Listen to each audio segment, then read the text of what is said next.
Very basic examples. I hope that's one thing. Any doubts so far? Any doubts so far? And yeah. Can you explain how async core works? Okay. The async core module, it basically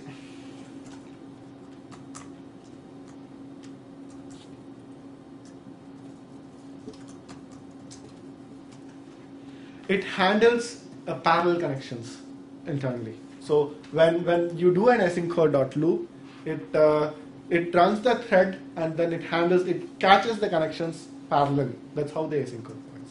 And most often it's used for that only. That's the thing. That's why we use async core loop here. So that it keeps running instead of like we do in the previous examples of the SMTPD and the other things, we did a serve.serve forever, correct? It's a server which is running forever. But here, it's not a server which is running forever, but it's something like a handler which is ready to catch forever. So that's the async core loop. It's ready to catch the connections forever. Yep.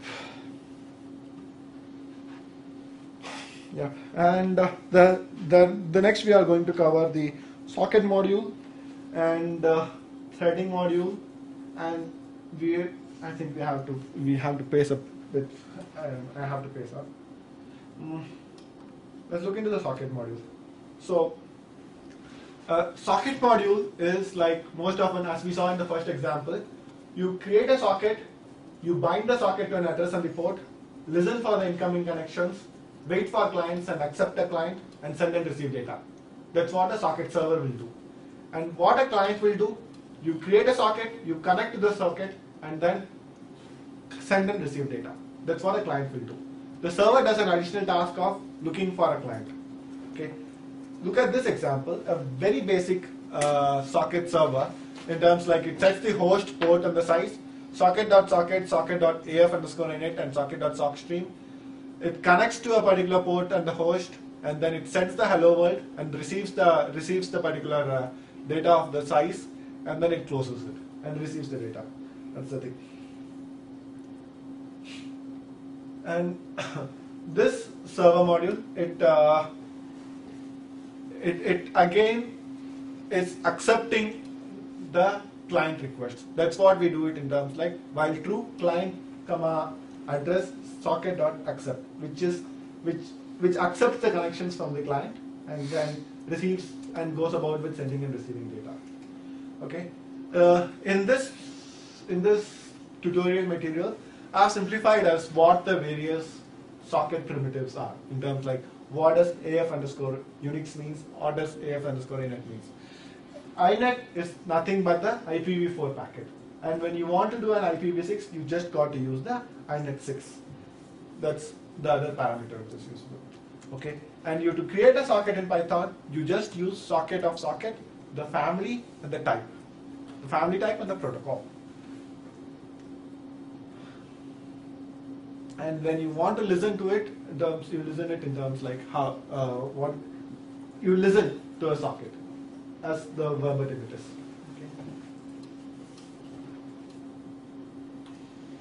Oh yeah, threading.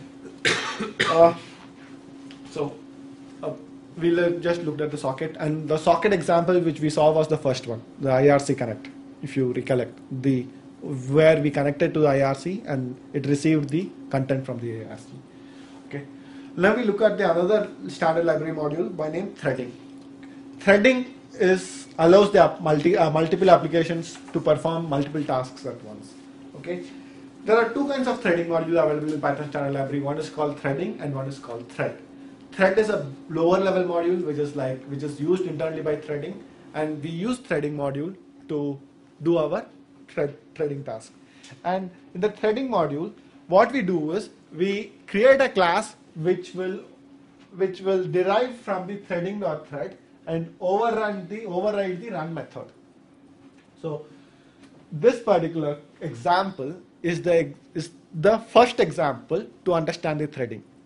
What thread means? A process executes in multiple threads at the same time. And this is implemented in Python using import threading. Create a my thread, thread.thread, override the run method. If you call it some other method name, it won't be a thread. You have to define it like a run method. and then you do create a myThread.start, and this will be run as a thread. Okay. Now, instead of a single thread, most often you want to do it like a group of threads. Okay, that's available in that's done like this. I have defined a global variable by name the variable, okay, and then similarly I have created a my class, inherited threading.thread, which makes it like a threading class, and overrode the run method here like this. This is a thread one, and print hello and goodbye, and I increase the variable value. And when I do it multiple times, in terms like I do a thread.start number of times, here we see that a number of threads are parallelly executed. So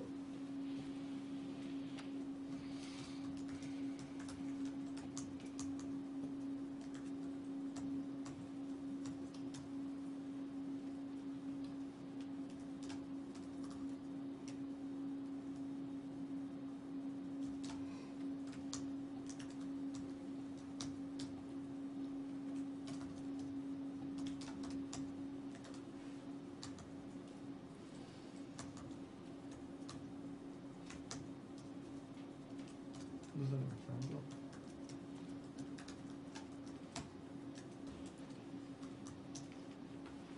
This example had created a number of threads in terms like thread 19, thread 18, thread 15, like so many things, and then executed them parallelly.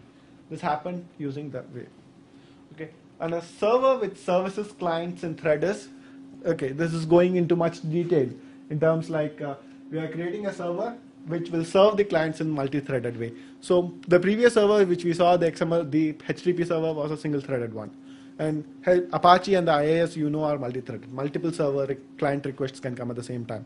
If you want to implement something like this, you want to use a thread module, also the server module, whichever you saw, combine them both together. And you do it in this way, in terms like import threading, create a client thread. In the client thread, what you want to do is you can override the initializer method to accept the parameters the client might send that you do, and you override the run method. The threading.thread, if you recollect, import threading.thread or subclass threading.thread, override the run method. Okay, then that's way. And then when you set up the server, which is basically the socket.socket, and bind it to a particular location, and you run the server like a client process server. Server.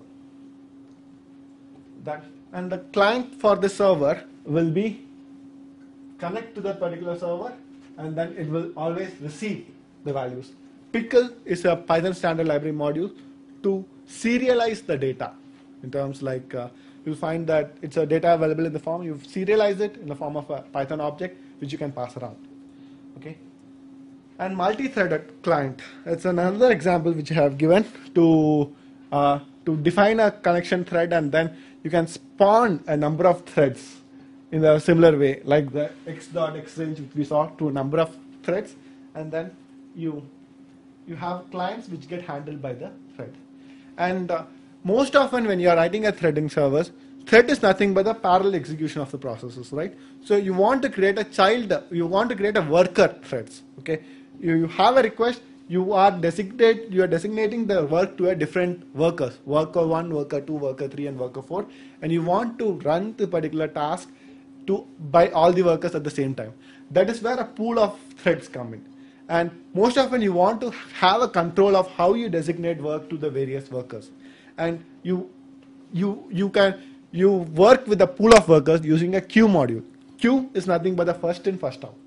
You imagine a queue, right? So there's a module available in the Python standard library by name queue, which will help you to define and create a pool of workers to catch a work, designate a work to a worker, and then start it. And queue and threading go well together. So many of the Python files, Python modules which you are going to find it, will use queue as well as the threading. Okay. And suppose you don't want the thread to be like named by the operating system, you can have to set the name of the thread in terms like some other name, Chicago, Boston. And you can see that if a thread is particularly alive or not using the thread.alive method, okay, which is alive. Okay. living dot is alive, no, or some other thing. Okay, dying dot, the thread is alive will return true. If the thread is not alive, it will return false. And join or set daemon method, when you want the thread to be completed and you want the response from the thread, you get a thread dot join. Okay, want to wait a thread for another thread to terminate, you can use the join method. That's the thing. Oh yeah. So Python has an inherent limitation that's something called global interpreter lock, which means that if you have a multiple cores on a machine and you have a multi-threaded programming, Python by itself cannot run threads to the various cores. It's an inherent limitation because the way Python works is it has a global interpreter lock which allows to execute only one thread at a time. Okay. The best example which can have this problem is shown by this banking scenario example. You can execute it when after this class is over. You can find that the limitation of the global interpreter lock is exposed. Okay, this is written by Jesse Nola, and there has been a complaint that the global interpreter lock makes Python slow. Okay, and in Python 2.6, Jesse Nola came out with a module by name multiprocessing, which helps you execute multiple processes at the same time, which does the same way like the multi-threading example works. Okay, this example, when it's done like a thread, will show you the global interpreter lock, which will basically show you the limitations of the global interpreter lock. Okay, but multiprocessing example solves that. Multiprocessing allows you to run multiple processes at the same time. Just remember that global interpreter lock is the limitation of Python, and it cannot allow you to run multi-threaded applications in multiple core. In Python 2.6, we have multiprocessing module, which kind of like helps you to run a multiple process on a different cores. Yeah. So we saw that just like this is for developers most often. I'll just give the first example. Logging module, when you are writing a server and the client and the other servers, you want to log the requests for that. Okay, and you don't write the requests in the log. You use a logging module, and then the logging module has a various levels of logging, like debug, info, warning, and different kinds of critical level. So when you set a log level to be of particular value, all that level and the higher levels will get logged by the request in the logging module. And the logging module is not, and the logging module has a very basic interface that logging.logging, you start the log. Logging.debug, this will be the debug message. Logging.info, the info message. So whenever the logging module gets started, it will set the logging level, and then this logger will actually log the requests whichever you have set. Okay. Logging, another example of logging. And most often in Python, you find that the documentation strings, whatever you have written here, this is a simple example of you define an add function of a, comma b, and inside this documentation, I have given a Python simple interpreter example like add 1, 2, 3, 1, 2, 1, 2, Calvin and Hobbes. This is adding two integers, adding two lists, adding two strings, adding a list and a type, which will give a type error, and this function is going to do a comma b. Okay. When I do import a doc test and the doc test mode, this is going to execute these functionalities and then verify it against the return values here. So the documentation strings act like our unit tests. That is what the doc test module does. Okay, I hope you can understand this, right? This is one of the features of Python, that inside the documentation string you write the test cases, and when you import the doc test module and write the test mode, what it will do is it will run this thing. So just doc test demo. Here's what we did.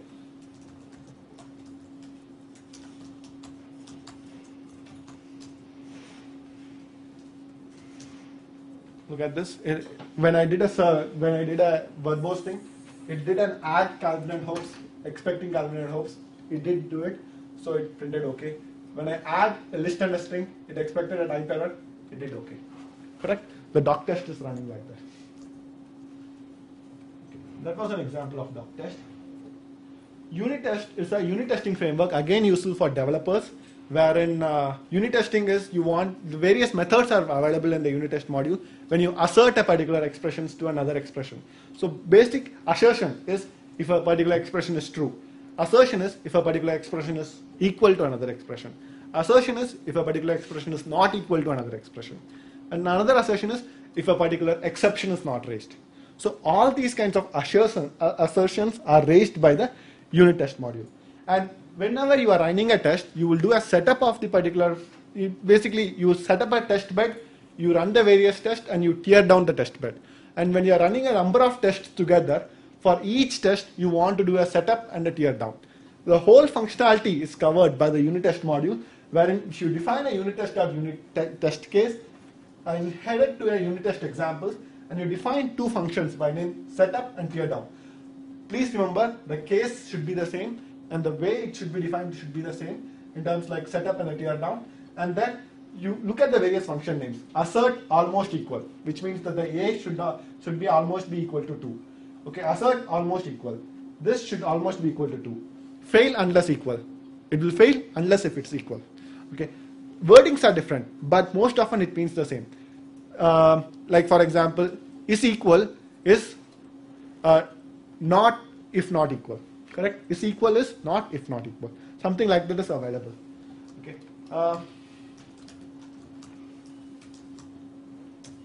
So look at this in terms like for each of the tests it has run, 19 tests it has run in so many seconds.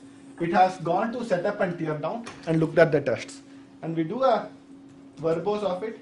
It looked at it like, see, fail unless equal, this equal, fail unless equal, fail unless raises is, it will fail unless it raises an exception. So such kinds of methods are available in the unit test. Yeah. And the config parser module is like for reading a config file. And a very basic config file is like an INI file. You create a config parser object, you read the config file, you find all the sections available in the form of a config.sections, and each section will have an options, and each option can be got by a config.get section and an option. The way to use a config parser.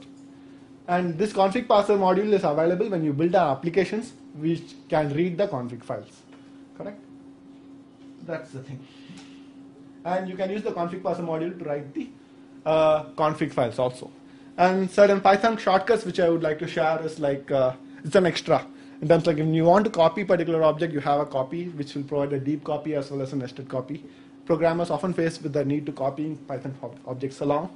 And then you can also have a generator expressions to yield through a list. For example, when you want to pass through this list which is like highly nested, you can write a flattened expression which is, it's basically a snippet which you can refer to. How do you iterate through this highly nested, indefinitely nested list? So you can use it like a generator expression. And yeah, so that's pretty much in terms like you can define your own functions. The previous few examples which we saw in terms of threading and the logging inherited your basic Python standard library module and helped you create server as well as client of many standard tools which we find. That concludes my talk here, and I hope that it was useful, and if you have any questions, please approach me.